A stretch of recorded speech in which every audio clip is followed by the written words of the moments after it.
Hi friends, आप सभी कैसे हो। आशा करता हूँ कि आप सभी अच्छे होंगे। आपका हमारे चैनल वीके जाटोल क्लासेस में स्वागत है। आज के इस वीडियो में हम 26 जून 2026 के मुख्य करंट अफेयर्स और उसके एक्सप्लेन के बारे में चर्चा करेंगे। प्रश्न नंबर 1, हाल ही में एशियाई विकास बैंक एडीबी ने स्कूलनेट इंडिया लिमिटेड के साथ साझेदारी के तहत सीखने के परिणामों को बेहतर बनाने के लिए कितने मिलियन अमेरिकी डॉलर का वित्तीय पैकेज प्रदान किया है। A 5 million dollar, B 10 million dollar, C 15 million dollar, D 20 million dollar. दोस्तों, आपका सही answer option number B 10 million dollar होगा। एशियाई विकास बैंक एडीबी ने भारत में स्कूली शिक्षा को आधुनिक बनाने के लिए स्कूलनेट इंडिया लिमिटेड के साथ साझेदारी की है। इसके तहत एडीबी 10 मिलियन डॉलर लगभग 83 करोड़ रुपए का निवेश करेगा। लक्ष्य, भारत के 30,000 सरकारी स्कूलों में डिजिटल इंफ्रास्ट्रक्चर को मजबूत करना। फायदा, इसका सीधा लाभ 45 लाख छात्रों को मिलेगा। क्या होगा, कम से कम 1,000 स्कूलों में कंप्यूटर लैब और कुल 58,000 डिजिटल क्लासरूम बनाए जाएंगे।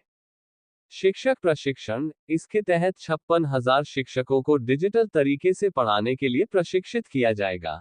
ये पहल भारत की राष्ट्रीय शिक्षा नीति 2020 के अनुरूप है और इसका उद्देश्य देश में शिक्षा के स्तर में सुधार और डिजिटल असमानता को दूर करना है। भारत में डिजिटल शिक्षा क्षेत्र में एडीबी का ये पहला निजी क्षेत्र का निवेश है। प्रश्न नंबर 2, हाल ही में साइबर अपराधों से निपटने के लिए 2 नए पोर्टल किस मंत्रालय के अंतर्गत लॉन्च किए गए। ए वित्त मंत्रालय, बी गृह मंत्रालय, सी इलेक्ट्रॉनिक्स एवं आईटी मंत्रालय, डी रक्षा मंत्रालय। दोस्तों, आपका सही आंसर ऑप्शन नंबर बी गृह मंत्रालय होगा। गृह मंत्रालय एमएचए के अंतर्गत Indian cyber crime coordination centre IHRC ने साइबर अपराधों से निपटने और पीड़ितों को राहत देने के लिए 2 नए पोर्टल लॉन्च किए हैं। 2 नए पोर्टल सरकार ने ग्रीवेंस रिड्रेसल मैकेनिज्म जीआरएम और money restoration module MRM launch किए हैं।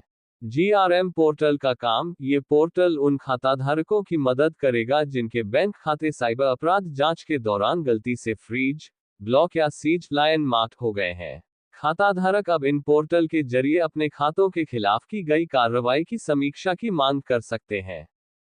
एमआरएम पोर्टल का काम, यह उन साइबर धोखाधड़ी के पीड़ितों के लिए है जिनका पैसा फ्रीज या रिकवर हो चुका है।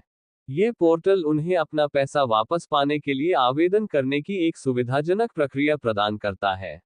उद्देश्य, इन पोर्टल्स का मुख्य उद्देश्य पुलिस, बैंकों और national cyber crime reporting portal NCRP के बीच सीधा तालमेल बनाना है ताकि पीड़ितों को समय पर न्याय और राहत मिल सके।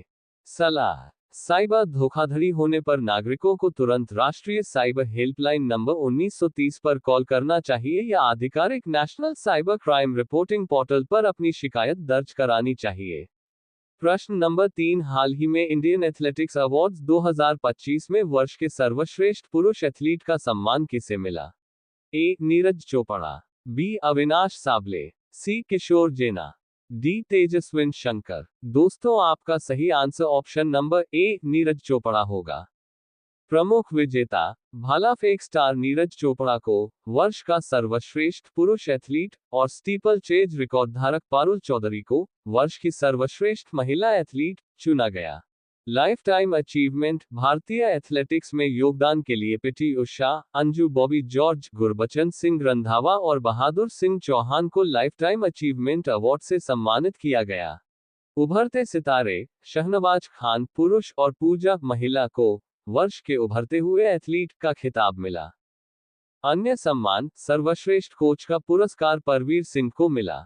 तमिलनाडु एथलेटिक्स एसोसिएशन को सर्वश्रेष्ठ राज्य फेडरेशन और ओडिशा सरकार को एथलेटिक्स को सर्वश्रेष्ठ समर्थन देने वाले राज्य के रूप में सम्मानित किया गया। एथलेटिक्स फेडरेशन ऑफ इंडिया द्वारा आयोजित यह अवार्ड समारोह देश के एथलीट्स, कोच और खेल से जुड़े हितधारकों के योगदान को सराहने के लिए शुरू किया गया है।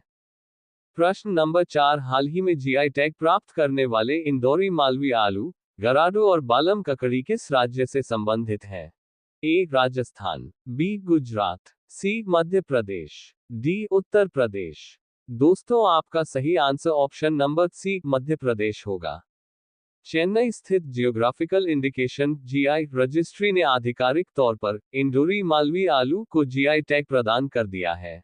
इसके साथ ही रतलाम जिले के गराडू और बलम ककड़ी को भी ये प्रतिष्ठित पहचान मिली है। खासियत, यह आलू अपनी कम चीनी, शुगर और कम स्टार्च मात्रा के लिए जाना जाता है। तलने के बाद भी यह सफेद रहता है, जो इसे चिप्स और फ्रेंच फ्राइज बनाने के लिए बेहतरीन बनाता है। उपयोग, इंदौर के मशहूर स्ट्रीट फूड जैसे आलू चाट, पोहा, आलू बड़ा और खोपरा पेटिस में इसी आलू का मुख्य रूप से इस्तेमाल होता है। आर्थिक प्रभाव, इंदौर जिले के लगभग 30,000 से 35,000 किसान लगभग 45,000 हेक्टेयर क्षेत्र में इसकी खेती करते हैं। आईटीसी, पेप्सिको और मैक्केन जैसी बड़ी कंपनियां भी किसानों से सीधे इसे खरीदती हैं। गी टैग क्या है? गी टैग किसी उत्पाद को उसकी विशिष्ट भौगोलिक उत्पत्ति और गुणवत्ता के आधार पर दी गई एक कानूनी पहचान है, जो उसकी विशिष्टता को संरक्षित करती है। मध्य प्रदेश ने अपने 18 प्रस्तावित उत्पादों में से 12 के लिए सफलतापूर्वक गी प्रमाणन हासिल किया है।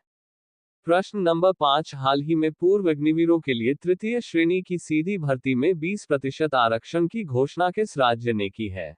A. Haryana, B. Uttar Pradesh, C. Gujarat, D. Rajasthan. दोस्तों, आपका सही answer option number C Gujarat होगा।